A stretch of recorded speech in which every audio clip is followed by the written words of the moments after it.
Budapest میں China book corner پر چینی modernisation کے موضوع پر کتابی نمائش کا آغاز ہوا ہے، جس کا مقصد ہنگرین قارئین کو چین کی جدید ترقی کے سفر سے آگاہ کرنا ہے۔ یہ تقریب ہنگرین ورکرز پارٹی نے چین کے سفارت خانے کے تعاون سے منعقد کی ہے تاکہ ہنگری میں چینی خصوصیات کے حامل سوشلسٹ ماڈل کو بہتر طور پر متعارف کرایا جا سکے۔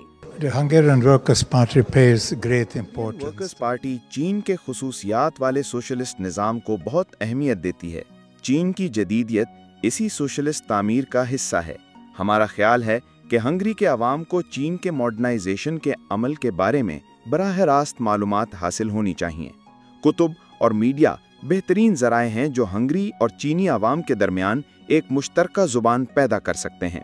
میرا ماننا ہے کہ ہنگری کو چین کے تاریخی تجربات اور جدیدیت سے سیکھنا چاہیے تاکہ ملک میں استحکام آئے اور معیشت و معاشرہ ترقی کرے۔ ہنگری میں چین کے سفیر گونگ تاؤ کے مطابق چینی ماڈرنائزیشن پرامن ترقی اور انسان و فطرت کے درمیان ہم آہنگی کو فروغ دیتی ہے، جو نہ صرف چینی عوام کے لیے فائدہ مند ہے بلکہ دنیا کی مشترکہ ترقی کا ذریعہ بھی بن رہی ہے۔